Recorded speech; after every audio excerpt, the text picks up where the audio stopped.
hitungannya ya. Berarti 4.480. 480. Nah, kita punya target CPTP-nya dari sini itu, Pak. Swing high-nya itu pakainya di 4.280 gitu kan. Tanggalnya, kita dapat tanggal pertama di sini, gitu loh. Berbarengan dengan PTS daripada si PTS-nya, PTS yang minor ini ya, minor trend. Kita dapat, kita tarik aja Pak dari sini Pak. Tinggal seperti ini, nyampe ke tanggal di sini. Bisa makan dengan harganya. Gitu loh. Nah, ini kan dapat nih harganya benar nih di tanggal 14 Februari, harga berada di sekitaran 4.480. Tapi yang dinyatakan swing high-nya ada di sini.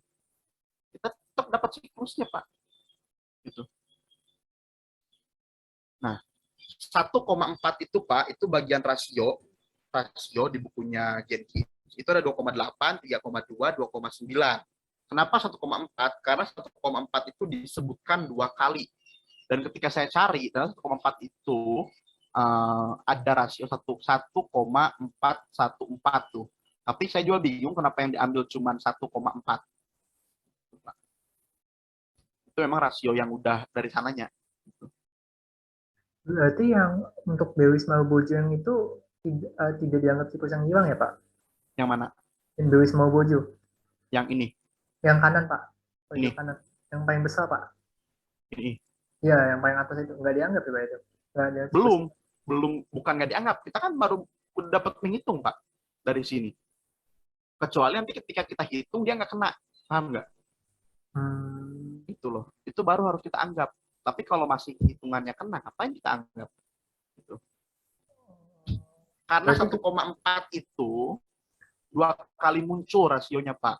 Segala sesuatu yang dibahas secara esoteris ketika ada penekanan, itu biasanya yang diharapkan. Gitu loh.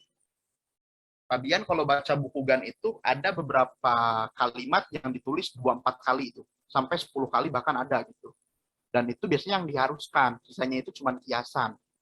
Jadi buku-bukunya sendiri yang membahas ini itu berbahasa esoteris Pak, atau tidak langsung. Dalam artian banyak disembunyikan gitu ya. Kelangsungannya gitu. Jadi rasionya ini Bapak bisa buat, silakan ya.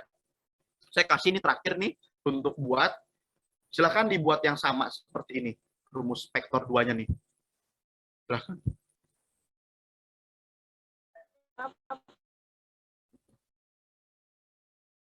Silahkan. Karena kalian kalau misalkan nggak ngerti PTP, nggak ngerti PRJ, ini tuh cuma sebagai gambaran sekarang aja, wah hebatnya bisa dapat gitu. PTS itu kalau nggak ngerti hitungan seperti ini, kalian itu cuma tahu waktu kejadian, tapi nggak tahu itu bakal bentuk swing low atau swing high. Dan apa bedanya dengan kalian nggak tahu waktu gitu, paham nggak? Mungkin teman-teman ada yang sering belajar PTS, atau ada yang pernah lihat analisa GAN gitu kan. Cuman dia bilang gini aja nih, simpelnya nih. Tanggal 18 Maret ada waktu. Kalau naik banyak, kalau turun banyak. Itu kan ada kan yang seperti itu. Nah, yang diharapkan itu bukan seperti itu, tapi yang seperti sekarang ini. Oh, dia bentuk swing low.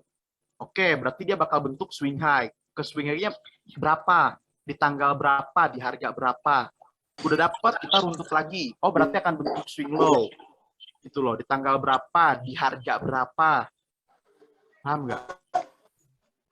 Nah, di sini tuh kita missing lagi nih. Ini missing nih, kotak ini nih. Bentar, ini missing di sini. Nah, karena kita kan temu swing di sini nih, gitu kan? Kita hitung nih di sini nih. 8 Februari, saya yakin nggak bakal ada swing low di sini. Silahkan hitung. 4.550 berapa tuh? Nah, 21,3 Pak. 21,3. Ini nih yang jadi, ini missing. Saya pribadi pun masih sering salah, analisa sering salah. Saya akui gitu, 24, 23. Ini kan missing, di sini kan nggak ada nih. Kelihatan nggak, Pak?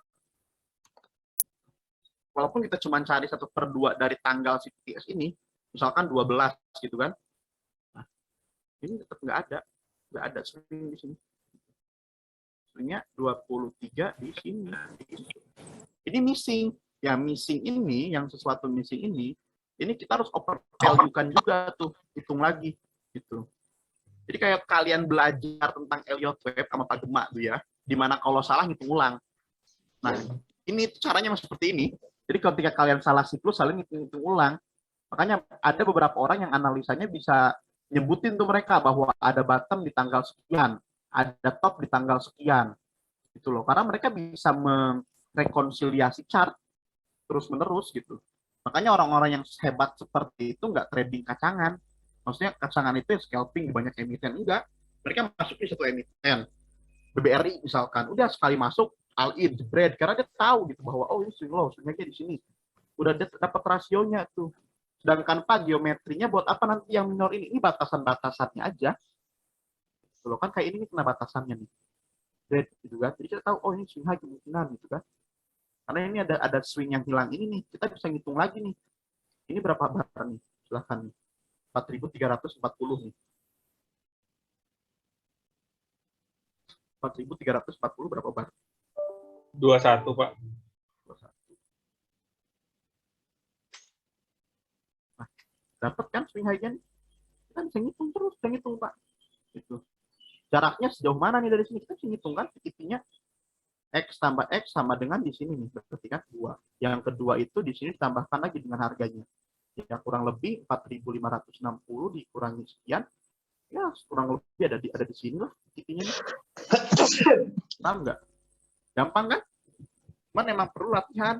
Nah ini latihan ini yang saya tuh nggak bisa memaksakan kalian, ini tergantung kemauan kalian. Gitu loh.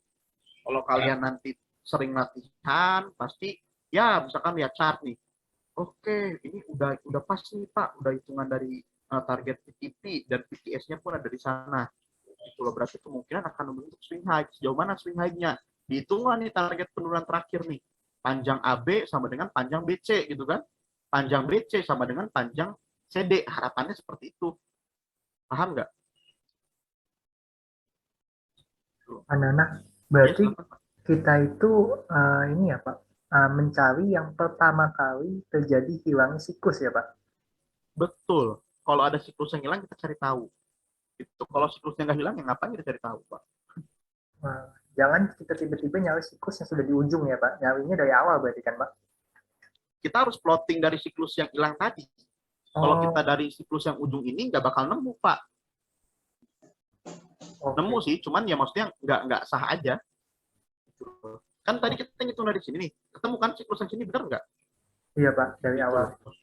Terus yang dari sini ketemu lagi gitu. Nggak bisa, Pak. Ini harus sama, karena ini aturannya baku. Aturan siklus yang hilang, seseorang berbeda, nggak bisa. Technical analysis itu seni. Seni dalam pengaplikasiannya, bukan cara pandangnya. Ya cara pandangnya harus sama. Karena kalau misalkan kita bahas matematika, price pangkat 2 tambah time pangkat 2, ini mau yang hitungnya orang Rusia pun sama hasilnya. Paham nggak? Karena yang kita hitung itu kan berdasarkan swing yang tercipta tuh. Karena kalau siklusnya hilang, enggak Pak. Enggak. Jadi itu nanti teman-teman tambahkan gunbox 0,5. Itu penting juga untuk harga dan waktu ya. Kalian bisa menggunakan bantuan dari gunbox. Saya bakal bahas hari ini kok gunbox. Untuk rasionya nanti kalian save ya. Saya bakal kasih rasio untuk aritmetik rasio. Ini rasionya nih. Dan kalian bisa menggunakan 0,5 sebagai acuan daripada harga dan waktunya untuk basic. Ya. Oke, selesai ya, mungkin saya anggap materi ini selesai. Jika tidak ada pertanyaan, kita sudah membahas PR di sini. Untuk forecasting berarti benar si Bank BRI ini bakal membentuk swing baru gitu kan. Sejauh mana swing barunya inilah. Ini siklusnya nih kita temukan. Tapi saya nggak bakal membuat forecasting karena tujuan dari kelas ini bukan untuk memforecasting.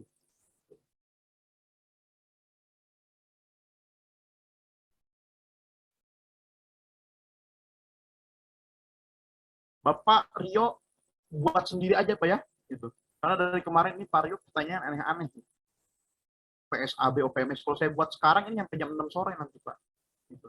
Jadi Bapak bikin sendiri, Bapak diskusikan di grup, nanti akan dibahas gitu. Beberapa saham yang suka dimanipulasi. Kita bukan bahas perbandaran Pak, tapi lebih ke kriteria market Pak. Mau sahamnya dimanipulasi siapa, nggak kita pedulikan gitu. Kalau mau bahas bandarmologi, kita bahas mungkin di kelas 4 juta tuh ya, di kelas bandarmologi ya. Jadi manipulasi harga dan sebagainya itu sesuatu apa ya, sesuatu pemahaman yang sebetulnya betul, tapi kalau dibahas kita membahas dan itu keliru. Karena saya nggak kenal manipulasi di dalam analisa ini. Analisa ini merekonsiliasi waktu dan harga secara natural, di mana tidak satu bandar pun yang tidak bisa menghindarinya. Gitu. Nah, untuk rasio ini terakhir saya sebutkan, silakan dibuat, saya nggak bakal membagikannya ke rekan-rekan. Kita sama-sama discuss satu dengan yang lain ya. Saya ingin kalian juga ada kerja keras. Saya mencari ini lebih dari 6 tahun, silahkan teman-teman buat. Saya udah kasih rumusnya gampang loh. Kalian kalau misalkan belajar ini mungkin nggak cukup 1 bulan, silahkan. Atau nggak cukup dengan uang 300.000. Di sini saya ngajar kalian dengan ikhlas. Tolong sama-sama kita respect gitu ya, jangan sampai ada pertanyaan aneh. Pak, coba Pak saham INKL, PSAB, OPMS, DSKY. Ini 4 saham kalau kita buat beresnya kapan gitu Mario? Tolong Bapak respect untuk kelas ini ya. Dari kemarin saya Bapak pertanyaannya aneh-aneh terus gitu. Contoh downtrend terus kasus UNPR gitu. Ini kan kita mau forecasting apa mau belajar gitu hari ini kan. Tolong ya, saya minta tolong ke teman-teman untuk bertanya sesuai dengan konsep yang kita bahas gitu. Saya bahas dari kemarin saham yang 50 perak sampai ke ribuan gitu. Jadi udah selesai saya pikir gitu ya.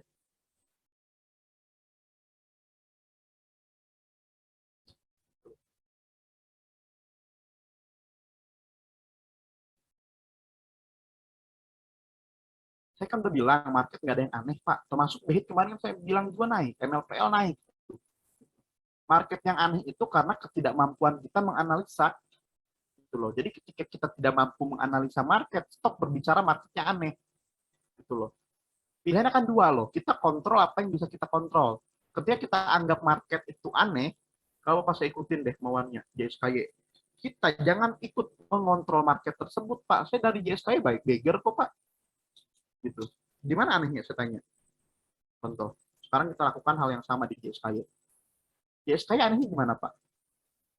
Siklusnya ada, nih, swing high, swing low, swing high, swing low, swing high. Belum Anehnya di mana? trading view mana? Apa? Masih Excel yang di display. Oke, sebentar. Saya tanya, anehnya di mana gitu. Ini anehnya ini kan dalam sudut pandang yang pendek menurut saya tuh. Jadi kalau kita berbicara tentang sesuatu hal itu harus berbasis data dan fakta gitu. JSK dikatakan aneh gimana? Ini masih bisa dianalisa. Bahkan ada yang bisa menentang ini bisa dianalisa. Ini strukturnya jelas. Kalau kita pakai fraktal, ya, William fraktal, ini jelas strukturnya. Bakal pas ada di swing-swingnya. Yang anehnya di mana gitu. Pertanyaannya kan apakah kita mampu menganalisa emiten yang memiliki kriteria seperti ini atau tidak? Dan kemampuan kita itu jangan disamakan dengan kemampuan orang lain. Itu nggak boleh tuh, yang pertama tuh. Jadi kita sebut aja nih, Pak, bagaimana menganalisa market yang memiliki kriteria week yang cukup panjang, seperti di KSY gitu kan. Ya kita hindari. Gitu.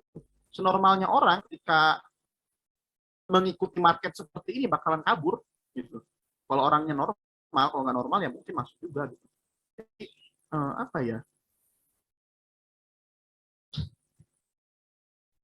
Apa ya? Saya pikir aneh gitu.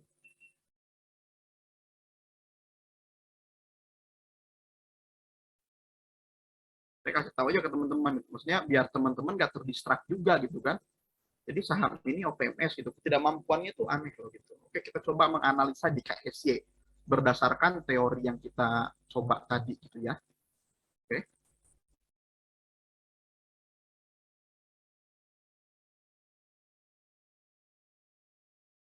Nah, ini pertanyaan bagus nih, Bu Juanita nih. Rasio yang tadi Pak Nana sebutkan itu ada 1,44. Nah, karena 1,44 itu saya lupa di buku apa ya Bu ya. Ini dibahas dengan rasio apa ya, saya lupa. Pokoknya ada rasio, salah satu rasio yang nilainya seperti ini. Nah, di mana ini kan 144 dan disebutkan 2 kali di dalam buku tersebut. Mungkin maksudnya mungkin menggunakan rasio ini. Tapi untuk rasio saya bilang sekali lagi ya, itu tergantung preferensinya. Saya nyaman dengan rasio 144.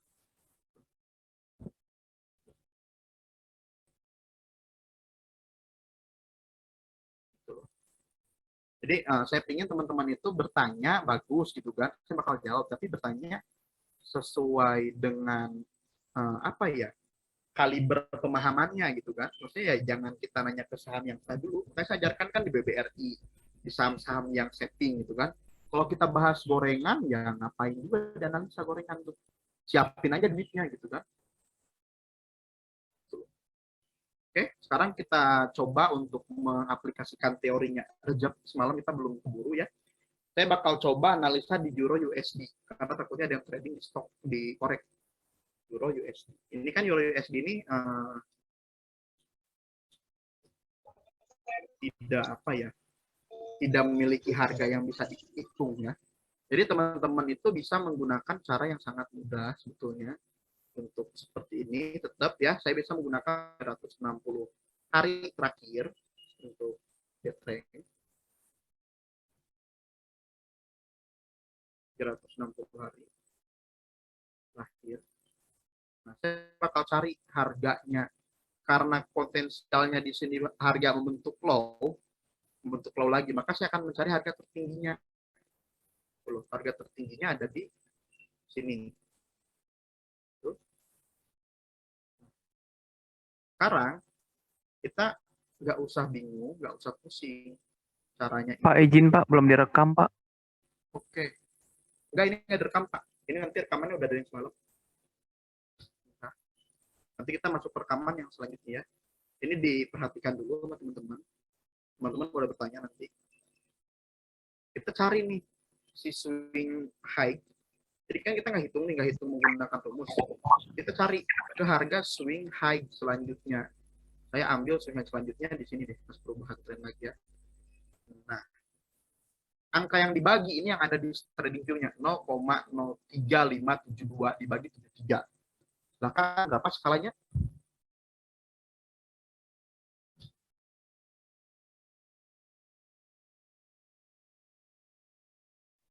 Oke, nanti kita turun ke time frame lebih dekat. Silahkan berapa? Dibagi. Ini teman-teman bakal terus menghitung sampai kapanpun.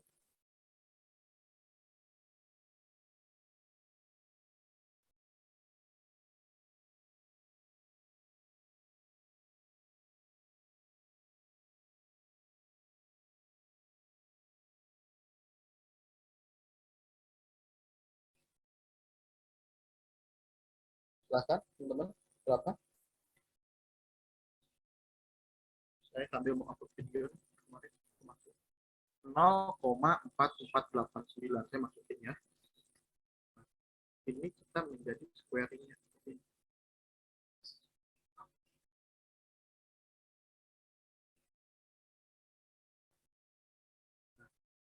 Ini kan udah dapet nih skalanya nih. Tuh. Kita harus cari tahu dulu teman-teman ya. Supportnya di mana. Ini pakai cara satu. Kita bisa pakai cara di sini. Atau kalian pakai zero price, nggak masalah juga. Kalau mau pakai harga 0, terserah kalian. Tapi saya lebih suka menggunakan harga support sebelumnya. Saya ambil harga support sebelumnya di sini.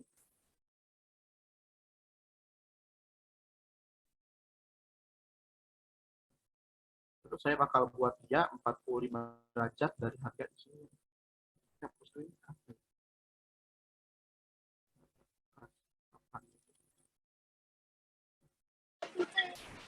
Saya bakal masukkan.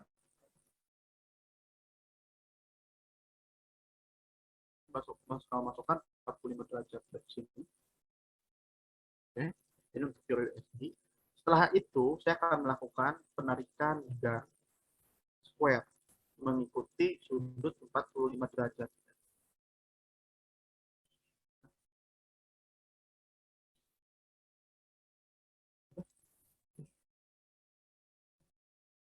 Ini bisa kalian lakukan di emiten-emiten yang harganya tidak bisa dihitung.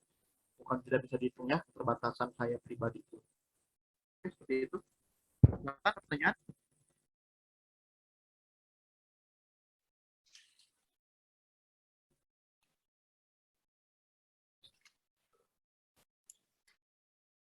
Sekarang kita hitung 1,6361, apa yang kita hitung? Yang mana? Kalau pakai resist itu nggak boleh, itu kita nyari chartnya kan ini downtrend. Kalau kita pakai resist kan nariknya ke atas gitu, nggak bisa Pak.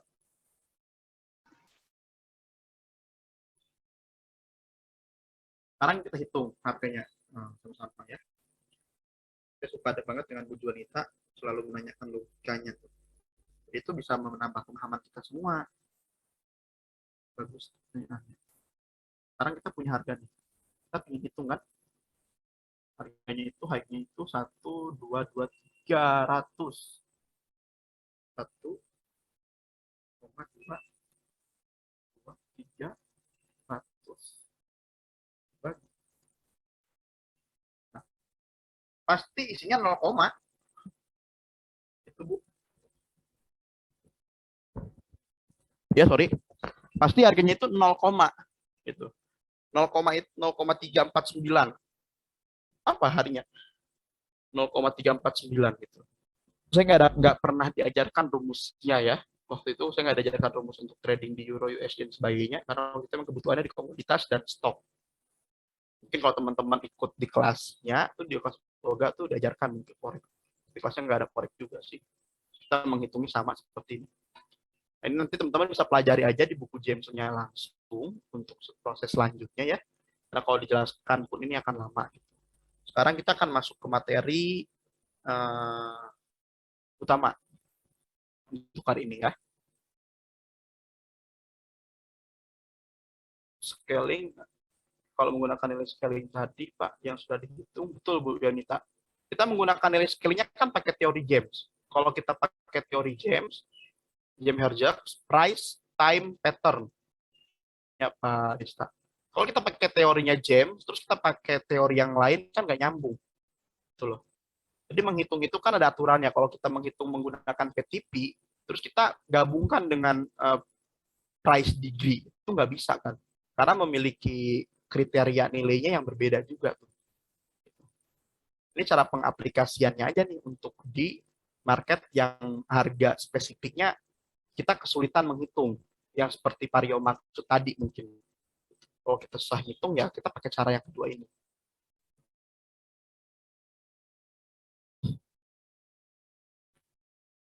Silahkan.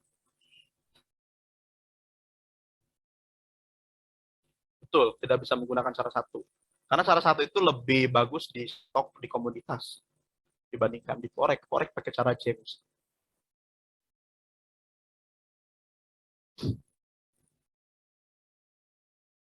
Cara untuk mencari swingnya sama aja, nilai dan sebagainya. Tinggal nanti teman-teman aja itu membuatnya. Oke. Sekarang silahkan sebelum kita masuk ke materi 2, siapa yang mau ini nih? USD masih mungkin Pak Johan. Teman-teman yang mau jadi apa ya? Jadi apa? Jadi saya lupa lagi. Jadi apa sih namanya? Bukan co-host, bukan apa namanya? Sukarelawan. Nah, volunteer relawan. Nah. Silahkan yang mau jadi volunteer. Silahkan, saya nanti kasih hostnya. Silahkan.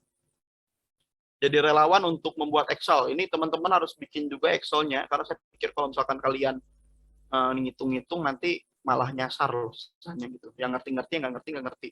Silahkan, kita bikin bareng-bareng Excel-nya tuh, kayak bikin gan seasonal date kemarin. Oke, Bu Mita boleh Bu? Silahkan Bu Mita. Silahkan Bu Mita.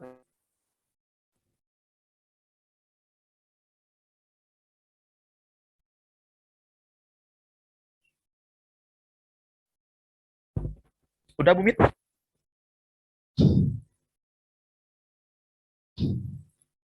Sebentar, saya buka dulu sheet-nya.